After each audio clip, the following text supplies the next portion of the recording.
Bahkan semakin banyak belajar, semakin tahu diri bodoh. Dan belajar itu menjadi fardu ainin, faridah setiap muslim dan muslimah.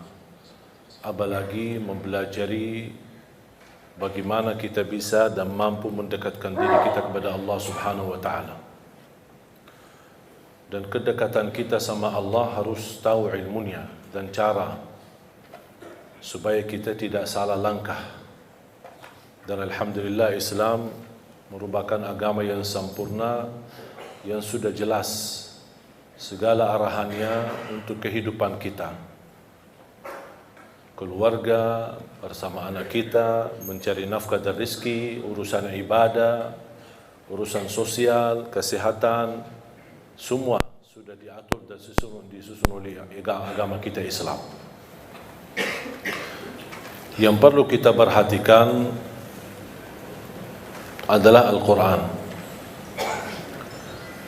Man arada ad-dunya fa'alayhi bil-Quran, wa man arada al-akhirah fa'alayhi bil-Quran, wa man arada ad-dunya wal-akhirah fa'alayhi bil-Quran. Barang siapa yang ingin dunia, jagalah Al-Quran. Barang siapa yang ingin akhirat, jagalah Al-Quran. Barang siapa yang ingin dua-duanya, dunia dan akhirat, jagalah Al-Quran. Cukup kemuliaan Al-Quran itu merupakan keberkahan bagi kita, bahkan kita termasuk orang yang mulia di sisi Allah Subhanahu wa ta'ala. Sebagaimana bersabda Rasulullah sallallahu alaihi wasallam, khairukum man ta'allama al-Qur'ana wa 'allama. Sebaik-baik antara kamu yang mempelajari Al-Quran dan mengajarnya. Kalau anda ingin menjadi orang yang sebaik-baik yang disebut oleh Rasulullah SAW, sebaik-baik manusia, sebaik-baik antara kalian, jagalah Al-Quran. Bahkan ayat yang pertama yang Allah turunkan kepada Nabi Muhammad SAW, Iqra bismi rabbikal ladzi khalaq. Bacalah. Apa yang dibaca? Buku? Bukan. Al-Quran. Dan tidak ada kitab manapun yang kita bacanya dan kita mendapatkan setiap satu huruf 10 kebaikan selain Al-Quran. Hadis pun tidak dapat 10 kebaikan dalam setiap satu huruf kita baca. Innamal a'malu binniyat. Tidak ada sebutan setiap satu huruf innamal a'malu binniyat kita dapat 10 kebaikan. Hadis Nabawi, hadis Qudsi, kitab apa saja tidak bisa mendapatkan selain Al-Quran. Sebagaimana bersabda Rasulullah SAW, man qara'a harfan min kitabillah. Barang siapa yang membaca satu huruf dari kitabullah akan mendapatkan satu kebaikan, dan satu kebaikan dilipatkan menjadi 10 kali lipat. Bismillahirrahmanirrahim 19 huruf dari segi ucapan, tapi tertulis pahala 190. Salah satu yang menjaminkan keberkahan rutin membaca suratul Baqarah. Dan ini menurut saya termasuk salah satu sunnah yang cukup kehilangan di tengah umat. Jarang sekali ada orang yang bisa istiqamah membaca suratul Baqarah. Padahal kalau kita baca suratul Baqarah secara rutin dan bacaan kita standar, cukup lancar, saya tidak terlalu lancar tapi cukup lancar, standar, insyaAllah 1 jam kita tuntas selesai suratul Baqarah. Tapi sering kita membaca, tapi kita merasa kepanjangan. Memang suratul Baqarah surah yang paling panjang dalam Al-Quran. Tapi kenapa kita bisa merasa kepanjangan? Karena ketika kita membaca suka melihat halaman belakang. Makanya tidak baca-baca. Itu yang membuat agak keberatan.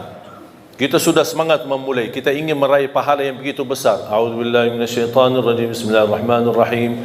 Alif Lam Mim. Dzalikal kitabu la raiba fihi hudan lil muttaqin alladzina yu'minuna bil ghaibi wa yuqimuna as-salata wa mimma razaqnahum yunfiqun. Kita semangat membaca sambil kita melihat, oh ya, kapan habisnya?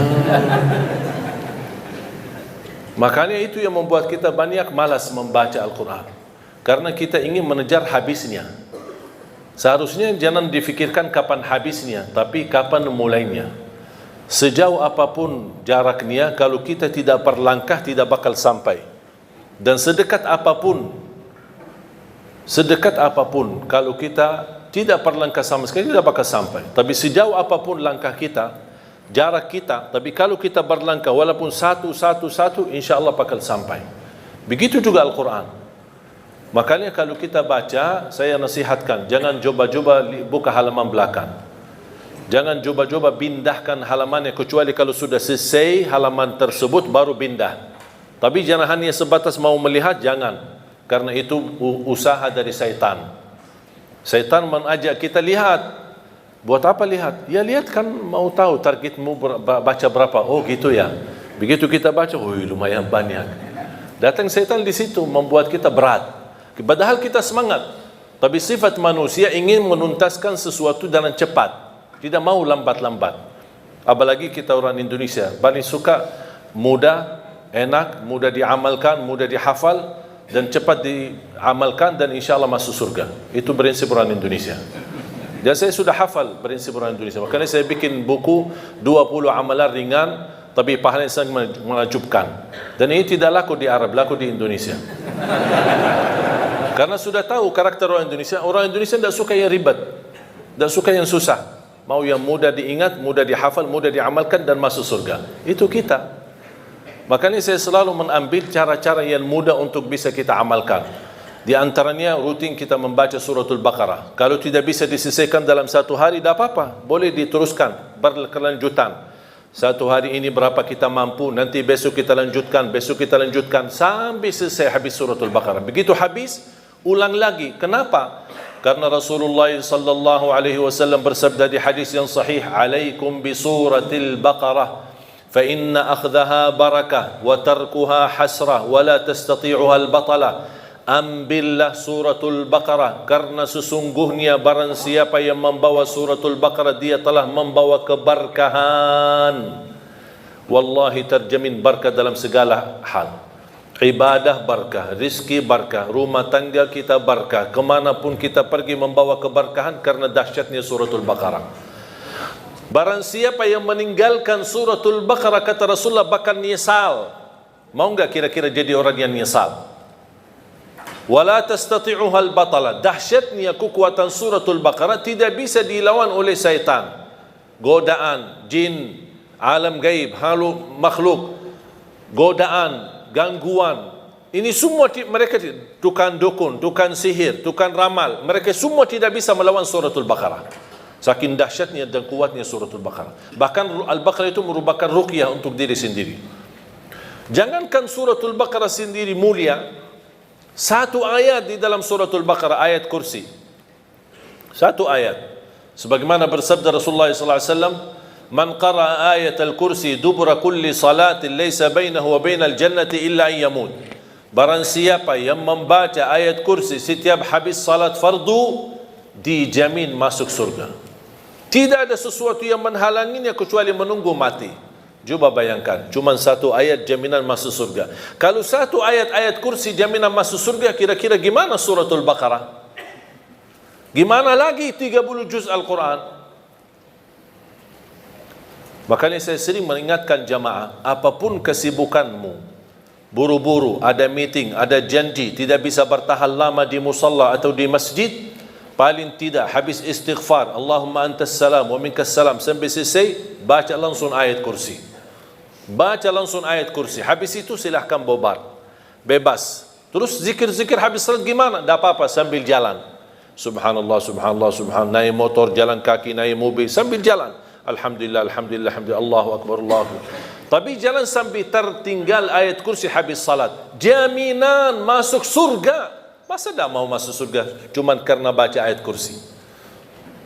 Man qara ayat al-kursi dubura kulli salatin. Barang siapa yang membaca ayat kursi setiap habis salat, dijamin masuk surga. Tidak ada sesuatu yang mampu menghalanginya kecuali menunggu mati. Man qara ayat al-kursi 'inda an-naum kana lahu min Allahi hafidh wa la yaqrabahu syaitan. Barang siapa yang membaca ayat al-kursi ketika mau tidur, akan dia termasuk dalam dijaga oleh Allah, dalam lindungan Allah, dan tidak akan didekati oleh syaitan. Jangan digoda, tidak didekati oleh syaitan. Ini berkatnya surat ayat-ayat kursi. Jamaah sekalian dimuliakan Allah Subhanahu wa taala. Banyak keberkahan dalam Al-Quran, banyak anugerah, banyak kenikmatan. Salah satu amalan sederhana, tapi Rasulullah SAW tidak pernah tinggalkan.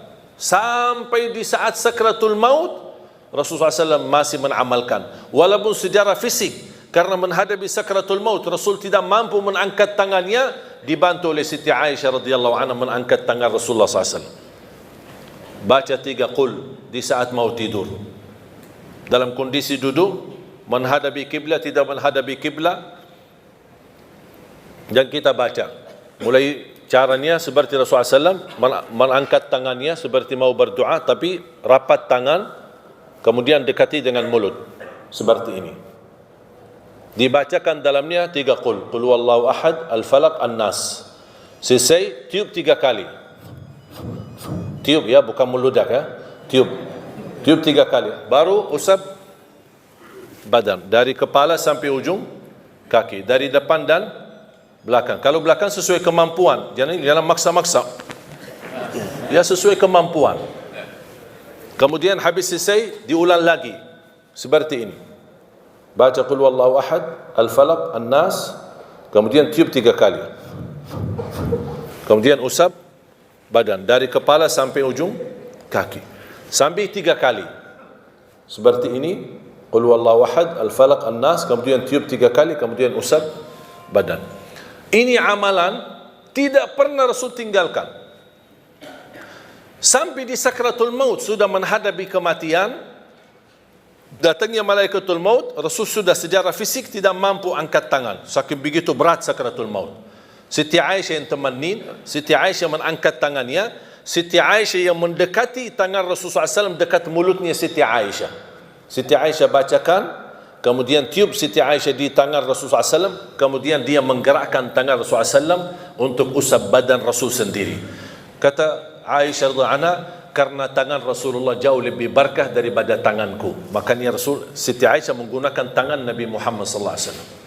Boleh kita berarti dalam contoh ini, kalau kita punya anak-anak sudah tidur duluan, kita boleh bacakan sambil tiup tangan kita, kemudian usap badan anak-anak kita. Wallahi amal itu dahsyat. Gangguan, sihir, hasud, mata orang, dengki, macam-macam orang yang mau menyakiti kita, insya-Allah dalam lindungan Allah Subhanahu wa taala. Disembuhkan dari segala penyakit rohani maupun jasmani. Dan ini disunnahkan setiap waktu mau tidur di malam hari. Berarti subhanallah, setiap kita ada ikatan sama Al-Quran, selalu kita akan dijaga oleh Allah Subhanahu wa taala. Bapak Ibu jamaah sekalian, tugas kita cuma satu, berkenan temani Al-Quran di dunia. Berkenan temani Al-Quran di dunia, berteman sama Al-Quran di dunia. Itu hanya tugas kita, itu aja. Tahu enggak apa yang akan dibalas oleh Al-Quran? Kalau kita berkenan berteman sama Al-Quran di dunia, Al-Quran akan balas bukan hanya satu, tapi banyak sekali. Al-Quran akan berkenan temani kita di dunia. Al-Quran akan berkenan temani kita saat sakratul maut. Al-Quran akan berkenan temani kita saat kita di alam kubur, hayat barzakh, sendirian. Al-Quran akan temani kita saat menghadapi munkar nakir. Al-Quran akan temani kita saat dibangkitkan oleh Allah Subhanahu wa taala. Al-Quran akan temani kita saat dihisab. Al-Quran akan temani kita saat jalan di atas sirat menuju surga. Apakah begitu sampai ke pintu surga Al-Quran melepaskan? Tidak. Al-Quran masih berkenan temani kita sampai masuk surga. Apakah begitu masuk surga Al-Quran meninggalkan? Tidak. Masih Al-Quran bersama kita sampai naik ke derajat yang tertinggi di dalam surga Allah. Kata Rasulullah sallallahu alaihi wasallam, yuqalu liqari al-Quran, iqra warqa warattil kama kunta turattilu fid dunya fa inna manzilataka 'inda akhir ayatin taqra'uha. Sebagaimana kata Rasulullah SAW, nanti ahlul Quran di dalam surga disuruh baca, naik, baca, naik, dan tertil sebagaimana kamu tertil di dunia, karena posisimu di mana kamu berhenti baca, itulah derajatmu di dalam surga Allah Subhanahu wa taala. Kata Siti Aisyah radhiyallahu anha, Adadu darajatil jannah bi'adadi ayat Al-Quran. Falaysa fi ahli al-jannati a'la darajatan min ahli Al-Quran. Jumlah tingkatan dalam surga Allah sesuai jumlah ayat Al-Quran. Oleh karena itu tidak ada yang lebih tinggi di dalam surga Allah daripada ahli Al-Quran. Coba bayangkan, tidak ada sesuatu amalan yang bisa menemani kita di dunia sampai akhirat, bahkan sampai menuju surga selain Al-Quran. Banyak amalan yang lain, sedekah, puasa, salat, ada manfaatnya. Tapi yang berteman kita, menemani kita, bersama kita sampai ke surga, bahkan di dalam surga, masih membawa kita naik ke derajat yang tertinggi, itu Quran. Makanya fantas kita memberikan perhatian sama Al-Quran. Yang aku heran, banyak orang Muslim tapi tidak mampu khatam Al-Quran. Bertahun-tahun berlalu tapi tidak khatam Al-Quran sama sekali. Saya kaget ketika saya diundang di salah satu acara syukuran. Kenapa acara syukuran? Karena ada seorang anak yang sudah khatam Al-Quran. Dan begitu saya hadir, saya fikir kalau bahasa khatam Al-Quran di kota kita di Madinah, saya ingat waktu kita di Madinah, kalau kita bilang khatam Al-Quran berarti sudah hafal. Jadi saya diundang acara syukuran, katanya ini anak saya khatam Al-Quran. Subhanallah, Masya Allah. Begitu saya mau tes, kayaknya Ustaz salah faham. Ini kenapa? Oh, kami biasa ada budaya kalau kita khatam satu kali seumur hidup bikin acara syukuran. Oh, seumur hidup bikin acara syukuran. Masya Allah. Bukan Masya Allah, na'udzubillah. Kau berarti diajarkan, ditanamkan kepada anak kita cukup seumur hidup satu kali khatam Al-Quran. Padahal Rasulullah SAW mengajarkan kita minimal setiap bulan satu kali. Kalau Rasulullah SAW punya kebiasaan setiap minggu satu kali. Ada sebagian sahabat 3 malam satu kali. Uthman bin Affan setiap malam satu kali. Saya punya guru pagi hari 10 juz sampai siang hari baca. 10 juz yang sudah dibaca di pagi hari dia dipakai di dalam salat tahajudnya malam hari. Besoknya 10 juz yang kedua dibaca di pagi dan siang hari. Malamnya dipakai untuk salat tahajudnya. Hari ketiganya 10 juz yang terakhir juga di malam hari digunakan untuk salat tahajudnya. Berarti dia dalam 3 hari khatam 2 kali. Dalam baca siang hari dan juga salat tahajud malam hari. Pertanyaan saya, Bapak Ibu sudah berapa kali khatam Quran? Ada seorang ulama ketika menghadapi sakratul maut, istrinya menangis. Kata suaminya, jangan sedih, aku sudah berhasil mengkhatam Al-Quran di rumahku sendiri 5.000 kali. Imam Syafi'i setiap Ramadan khatam 2 kali dalam setiap hari, 60 kali dalam satu Ramadan.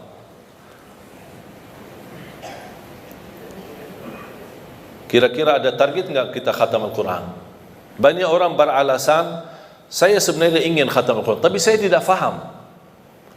Dan katanya kalau tidak faham, mendingan tidak usah baca daripada salah. Itu bisikan syaitan, bukan bisikan kiai.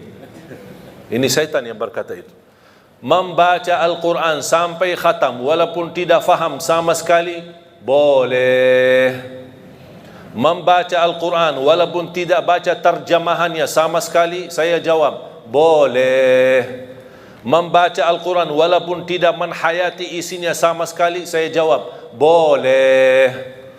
Terus gimana kalau kita baca tidak faham? Tetap dapat 10 kebaikan dari setiap satu huruf.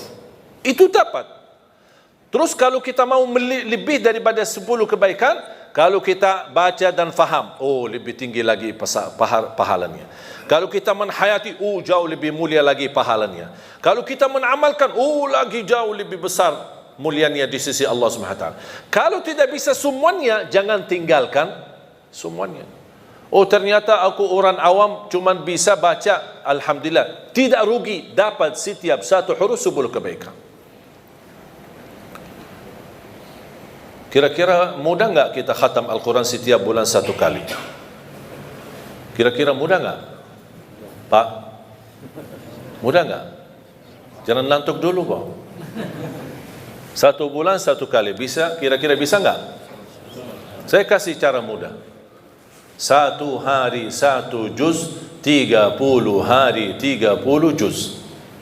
Coba sama-sama.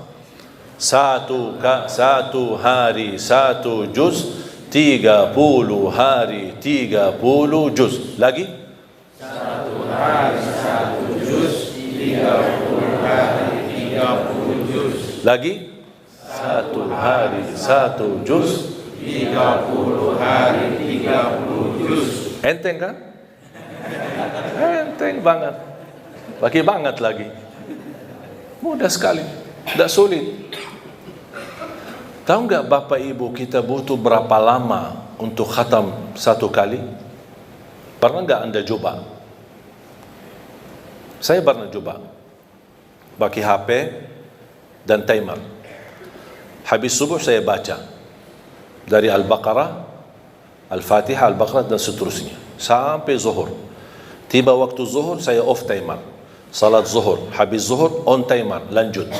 Sampai asar, off timer. Salat asar, habis asar on timer, saya lanjut. Kira-kira saya butuh berapa lama khatam 30 juz? Tahu nggak hasil hitungan timer berapa? 10 jam tamat 30 juz. 10 jam tamat 30 juz. Sedangkan masih ada banyak orang 24 jam tidak bisa 1 juz. Malu nggak kita? 10 jam cukup khatam 30 juz. Ada banyak orang 24 jam tidak mampu 1 juz. Alasannya sibuk, belum ada waktu. Saya pernah praktik. Yang menjadi masalah sebenarnya terganggu dengan HP. Menurut saya ini HP musibah akhir zaman. Bisa digunakan kebaikan, bisa menantarkan ke surga, bisa juga menantarkan ke neraka. Tinggal kita milih. Saya menemukan dan terbukti secara nyata HP ini mengganggu. Saya baca 3 juz. Maaf, saya baca 10 juz dalam waktu 3 jam. Khatam. 3 jam lebih sedikit. 10 juz. Saya coba 10 juz yang sama di waktu 3 jam, tapi ada HP. Baca sebentar, WA sebentar. Baca sebentar, angkat telepon sebentar. Baca sebentar, jawab ini jamaah sebentar. Tahu nggak hasilnya? Sudah selesai 3 jam, saya cuma dapat 2 juz, tak sampai 3 juz. Baru saya tahu, oh ini dia yang bikin masalah. Masalahnya bukan kita sengaja membuat ganggu aktivitas ibadah, tetapi kita tidak sadar. HP ini tidak sadar kita sudah terlalai dari waktu. Begitu megang HP, pertama yang bangun tidur, pertama yang dilihat HP. Begitu mau tidur, terakhir yang dilihat HP. Kemana-mana bawa pergi, bawa HP. Masuk WC, bawa HP. Coba kalau kehilangan HP-nya, oh stresnya luar biasa. Tapi kalau kehilangan istrinya biasa-biasa. Jadi jamaah sekalian, sungguh ini HP sangat mengganggu aktivitas ibadah. Coba saya sekarang minta, anda ketika baca Quran, tolong dijauhkan HP. Di off atau di silent, atau bisa di off-kan atau dimatikan. Kalau bisa dikuburkan sekalian. Ya, biar ada. Coba antum coba sendiri. Wallahi bakal berhasil khatam Al-Quran dengan mudah. Jangan ada gangguan. Coba lihat. Allah sudah menjanjikan di dalam suratul Qamar ayat 17 dan diulangi beberapa kali di dalam suratul Qamar. Walaqad yassarnal Qur'ana lidzikri fahal min muddakir. Kami telah memudahkan Al-Quran untuk dipelajari. Siapa yang mau? Dan saya selalu berkata sama jamaah, bukan jamaah tidak bisa, tapi belum mau. Karena Allah berkata, siapa yang mau, bukan siapa yang bisa. Berarti kalau mau, pasti bisa. Kalau mau, pasti dapat janji Allah, kemudahan. Kami telah memudahkan Al-Quran untuk dipelajari. Jangankan dipelajari, bahkan bisa hafal, bahkan bisa insya Allah menjadi ahli Quran dunia dan akhirat. Ada seorang peserta di acara Hafiz Indonesia. Bapak Ibu suka nonton acara Hafiz Indonesia? Ada salah satu peserta namanya Kaila. Ingat gak Kaila? Ada Kaila sama Aila. Tahu gak Kaila itu bagaimana? Fisiknya apa? Orang buta. Saya pernah tanya sama dia, Kaila setiap hari berapa juz baca? 5 sampai 7 juz setiap hari. Dia buta. Saya langsung berkata, Kaila ini kan cukup berat dan cukup banyak. Kamu kan cukup ada alasan yang kuat di hadapan Allah. Bilang aja sama Allah, mohon maaf ya Allah, saya orang buta, tidak bisa baca Quran. Itu kan alasan, pasti Allah terima alasanmu. Apa kata beliau? Coba, seorang anak usia 8 tahun, coba jawabannya seperti apa. Dia berkata, saya malu sama Allah menjadikan buta saya alasan tidak baca Quran. Kira-kira alasan kita apa? Apa yang kita mau bilang sama Allah? Wallahi jamaah sekalian, kalau anda ingin kekayaan, kenikmatan, kebahagiaan, kelancaran, kemudahan, makmurnya rumah tangga, anak salih salihah dan keberkahannya luar, wallahi Al-Quran. Kuncinya Al-Quran.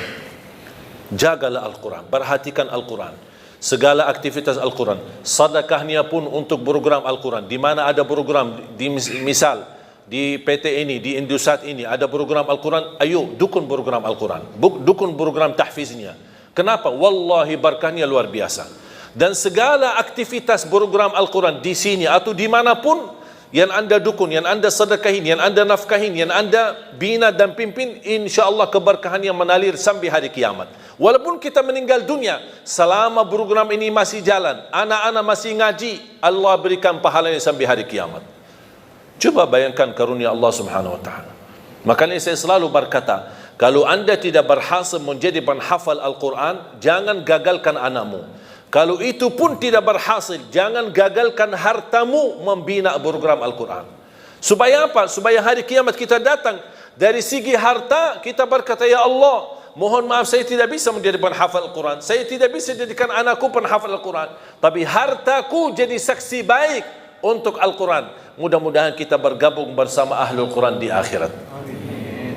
Makanya jamaah sekalian, tidak ada yang rugi sama Al-Quran. Saya titip terakhir amalan mudah untuk khatam Al-Quran. Tadi sudah saya kasih langkah pertama, 1 hari 1 juz, 30 hari 30 juz. Kira-kira mau nggak ya lebih mudah? Hah? Boleh? Ya. Kalau orang Indonesia ditawarkan, pasti mau. Selama masih ada yang lebih mudah, boleh. Saya kasih yang lebih mudah. Setiap waktu salat, kan ada salat 5 waktu kan? Setiap waktu salat baca 4 halaman. 4 halaman saja. 4 halaman berarti berapa lembar? 2. 4 halaman subuh, 4 halaman zuhur, 4 halaman asar, 4 halaman maghrib, 4 halaman isya. 4 halaman kali 5 berapa? 20. Quran seperti Quran Madinah atau seperti Quran Syamil, dan sudah banyak di Indonesia yang sama bentuknya sama seperti yang di Arab, itu sudah diratakan setiap 1 juz 20 halaman. Berarti kalau setiap salat 4 halaman anda sudah khatam, habis isya sudah khatam 1 juz. Jadi membaca 1 juz tidak harus sekaligus, bisa dibagi-bagi. Kira-kira cocok? Siap? Atau masih berat 4 halaman? Hah? Kira-kira masih mau lebih mudah lagi? Masih? Akan masih. Mau kan? Saya kasih lebih mudah lagi. 2 halaman sebelum salat, 2 halaman sesudah salat. Cocok? Apa 2 halaman datang? Biasa saya tahu orang Indonesia, apalagi kalau hari kerja kan suka datang lebih awal, ada yang suka. Udah, daripada nongkrong di luar tidak jelas apa, ambil air wudu, datang tahiyatul masjid, duduk. Sebelum sambil menunggu azan, 10 menit 15 menit sudah selesai 2 halaman. Begitu habis salat sebelum bubar 2 halaman. Asal jangan bawa HP. Kalau sudah mulai megang HP, oh itu sudah terganggu. Akhirnya tidak, melur waktunya, tidak bisa istiqamah. Cocok? Siap?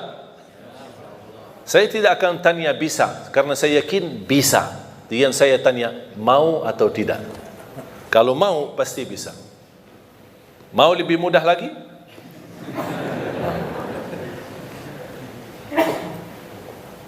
Cara yang terakhir saya kasih 2 halaman sebelum salat, 2 halaman sesudah salat. Itu termasuk cara yang termudah bagi orang yang paling malas. Kalau itu sudah tidak bisa, saya angkat tangan. Inna lillahi wa inna ilaihi raji'un. Udah, itu disalatin aja. Kalau seperti ini disalatin, udah habis. Jamaah sekalian yang dimuliakan Allah Subhanahu wa taala. Saya harap paling tidak mulai harimu baca Quran, tutupi harimu baca Quran. Paling tidak. Wallahi di antaranya antum lihat keberkahannya luar biasa. Sebelum beraktivitas, begitu bangun pagi hari, sebelum pergi ke kerja baca. Saya diajarkan sama guru saya, setiap masuk masjid atau musalla dimanapun, dalam perjalanan, musafir, dimanapun saya berada, lihat di mana ada Quran, saya ambil Quran, saya baca walaupun 1 ayat. Saya tanya, kenapa wahai guru? Kata beliau, supaya berbanyak saksi di bumi. Berbanyak saksi di bumi. Semua Quran yang ada dimanapun, di masjid, di musalla, saya lagi dalam perjalanan, apalagi kemarin musafir, perjalanan safari dakwah, setiap mampir ke musalla masjid, ambil berapa Quran, depan, belakang, terus masjid musalla yang lain. Kenapa? Untuk berbanyak saksi, walaupun 1 ayat. Dan lihat bagaimana semakin baik hubungan kita sama Al-Quran, semakin banyak kemudahan yang Allah berikan. Terutama suratul Baqarah. Bahkan kalau bisa rutinkan bacaan suratul Baqarah dalam rumahmu. Karena Rasulullah SAW menjaminkan rumah yang dibacakan dalamnya suratul Baqarah tidak akan didekati oleh syaitan. Bahkan syaitan bakal kabur, lari dari rumah yang ada yang dibacakan suratul Baqarah.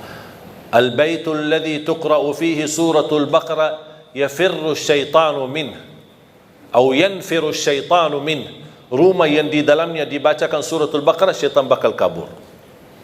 Apapun masalah dalam rumah tangga, yakini karena banyak syaitan.